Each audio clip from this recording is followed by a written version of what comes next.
Jadi Ustadz Khalid Basalamah itu pernah mengatakan di salah satu ceramahnya bahwa Ruhollah Khomeini, pemimpin revolusi Iran pada 1979, adalah seorang Yahudi, bukan keturunan Nabi. Jadi tidak layak untuk disebut atau dipanggil dengan gelar Sayyid. Dia menyebutnya Ayatul Syaiton. Saya tidak tahu istilah ini muncul dari mana ya. Siapa Khomeini? Coba antum baca di sejarahnya. Orang Yahudi. Subhanallah. Baru mau dikatakan Ayatullah. Ayatullah dari mana ini? Ayat syaitan, iya.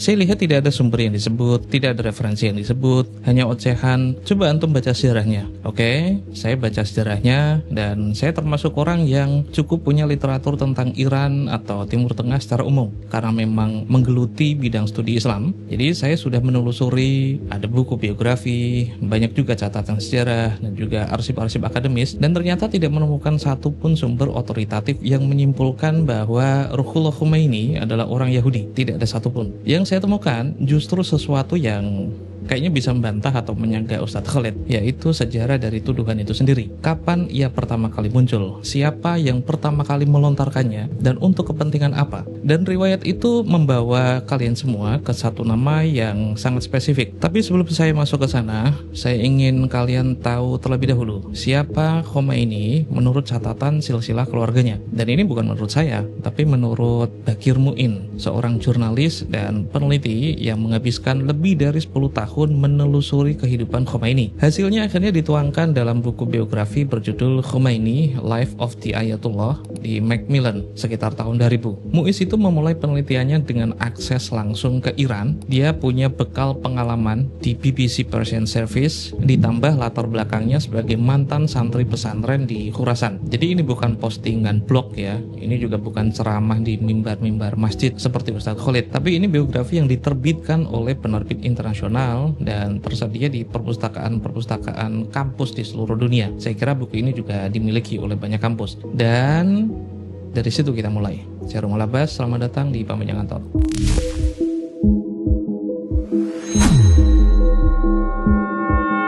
Menurut catatan Bakir, keluarga Khomeini adalah Sayyid Musawi. Artinya mereka itu memiliki garis keturunan dari Nabi Muhammad melalui jalur Imam Syiah ke-7, yaitu Imam Musa Al-Kazim. Keluarga ini awalnya berasal dari Naisabur, sebuah kota timur laut Iran, dekat Mashhad. Pada awal abad ke-18, keluarga ini bermigrasi ke India dan akhirnya menetap di kota kecil bernama Gintur, dekat Lucknow. Perlu dicatat terlebih dahulu bahwa wilayah ini berada di bawah kerajaan Oud dan para penguasanya memang penganut Syiah. Jadi perpindahan ini bukanlah perpindahan misterius dan jelas banget perpindahan ini punya konteks geopolitik yang sangat jelas. Kakek Khomeini bernama Sayyid Ahmad Musawi Al-Hindi. Beliau lahir di Gintur juga dan Sayyid Ahmad ini bukan figur yang terisolasi tanpa jejak. Beliau adalah kerabat sekaligus semasa dengan Mir Hamid Hussein Hindi An-Naisaburi, penulis Abaqatul Anwar, salah satu tokoh teologi Syiah yang cukup monumental. Artinya, keluarga ini punya rekam jejak intelektual dan silsilah yang terdokumentasi sekaligus dikawal intelektual yang lain. Jadi ini bukan keluarga yang tiba-tiba muncul dari kolong langit. Sekarang saya minta kalian perhatikan detail berikut ini. Sekitar tahun 1830, Sayyid Ahmad itu meninggalkan India untuk berziarah ke Najaf di Irak. Akhirnya beliau tidak pernah kembali. Dan di Najaf, beliau bertemu dengan Yusuf Khan Kamarhei, seorang tuan tanah dari daerah Farahan, sebuah wilayah yang tidak jauh dari Khomein. Yusuf Khan akhirnya mengajaknya berpindah ke Iran. Jadi perjalanan keduanya itu diperkirakan terjadi sekitar tahun 1834. 5 tahun kemudian, pada 1839, Sayyid Ahmad membeli sebuah rumah dan tanah di wilayah Khomein. Sayyid Ahmad menikah 3 kali. Istri ketiganya, Sakinah, adalah saudari dari sahabatnya, Yusuf Khan. Dari pernikahan ini lahirlah Mustafa pada tahun 1856. Dan Mustafa inilah yang kelak menjadi ayah Ruhollah Khomeini. Sayyid Ahmad sendiri meninggal pada tahun 1869. Dan jenazahnya dibawa ke Karbala untuk dimakamkan. Sayyid Mustafa kemudian menempuh pendidikan agama di Isfahan, juga menempuh pendidikan di Najaf, dan juga di Samarra. Dan di Najaf, beliau datang bersama istri pertamanya, namanya Haja Aga Khanum, putri dari Mirza Ahmad Mujtahid Khonsari. Beliau seorang ulama berpangkat tinggi di Iran Tengah. Setelah kembali ke Khomein, Sayyid Mustafa dan istrinya punya beberapa anak. Ruhollah Khomeini ini lahir pada 24 September 1902. Saya sengaja menyebut semua nama dan tahun ini, rentetan tahun ini, karena kalian perlu melihat satu hal yang akan saya ulas berikut ini. Ini genealogi yang bisa ditelusuri dan diverifikasi. Khomeini. Dari Naisabur pindah ke Kintur, dari Kintur pindah ke Najaf, dan dari Najaf pindah ke Khomein. Sekarang tahan sebentar. Pertanyaan yang akhirnya muncul kemudian, kalau datanya sejelas ini, dari mana sih tuduhan bahwa Khomeini itu bukan orang asli Iran atau asal usulnya tidak jelas? Jawabannya ternyata bisa saya temukan di lini masanya. Sekitar Juni 1963, Iran itu kan digoncang pemberontakan yang dikenal sebagai peristiwa 15 Khordad. Khomeini memimpin protes terhadap kebijakan Shah. Akhirnya rezim Pahlavi menangkapnya. Dan setelah penangkapan itu, Muhammad Reza Shah mulai melancarkan kampanye untuk mendelegitimasi Khomeini di mata publik Iran. Shah secara terbuka menyatakan sama sekali tidak jelas dari mana keluarga Khomeini ini berasal. Dan dia menuduh Khomeini punya hubungan misterius dengan agen-agen asing. Dalam pidato di Qum pada Januari 1963, Shah secara eksplisit menyebut kelompok ulama yang menentangnya sebagai reaksi hitam dan mengasosiasikan mereka dengan Jamal Abdel Nasir,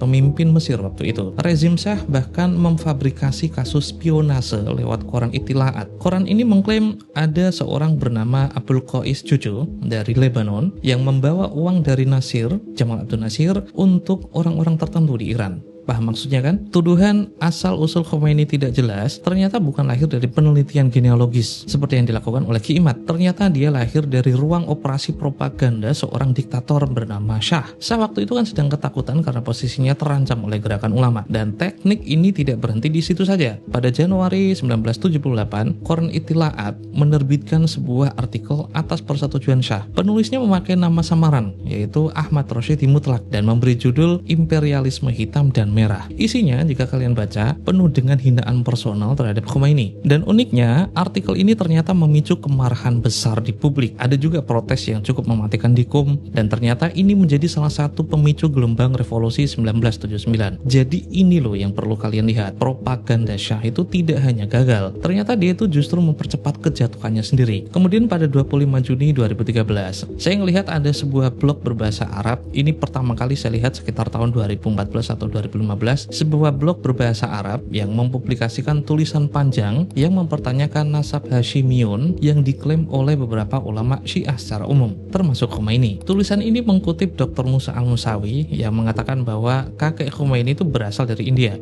Dan ini memang benar. Sayyid Ahmad Musawi Al-Hindi itu kan, Al-Hindi itu memang berasal dari India, atau tepatnya di Kintur, India. Dan jelas sekali ini fakta yang sebelumnya sudah saya ulas. Tapi tulisan itu kemudian melakukan sesuatu yang bagi saya cukup bisa ditebak. Ternyata artikel itu mengambil fakta genealogis yang netral, lalu melompatkannya menjadi tuduhan konspirasi. Yang menarik, kalau kalian baca tulisan itu dengan cukup teliti, tidak ada satupun kalimat di dalamnya yang menyimpulkan bahwa Khomeini itu keturunan Yahudi. Tidak satu kalimat pun. Lompatan dari kakeknya dari India dan menjadi Khomeini adalah seorang Yahudi, ternyata tidak ada teks itu di sana. Dia muncul belakangan di tengah orang-orang yang membaca tulisan semacam ini tanpa memeriksa sumber-sumbernya. Nah, coba sekarang bandingkan. Saya tadi mengulas referensi dari Bakir Mu'in. Dia menghabiskan lebih dari 1 dekade atau lebih dari 10 tahun untuk menelusuri kehidupan Khomeini dengan akses ke Iran dan pengalaman sebagai jurnalis di BBC Persian Service. Dan hasil kerjanya diterbitkan penerbit internasional Macmillan. Bandingkan dengan Ustadz Khalid Basalamah.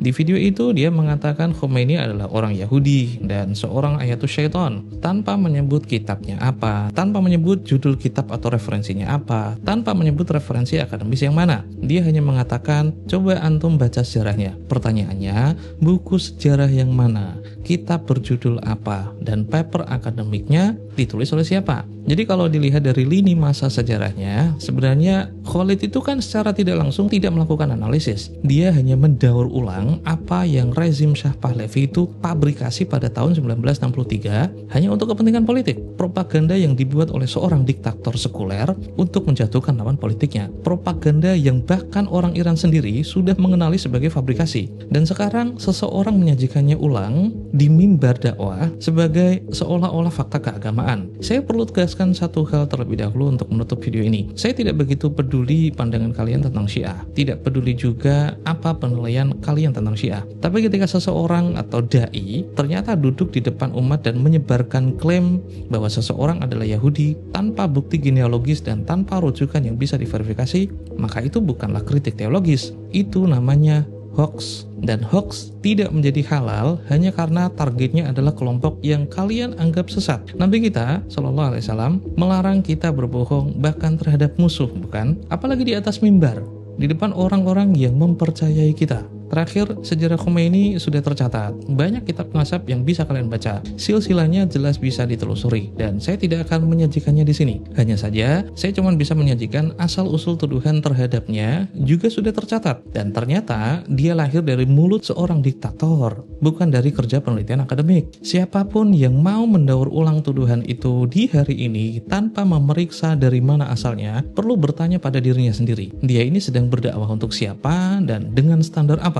Saya Romal Abbas, ini Pepenjangan Tor, sampai jumpa.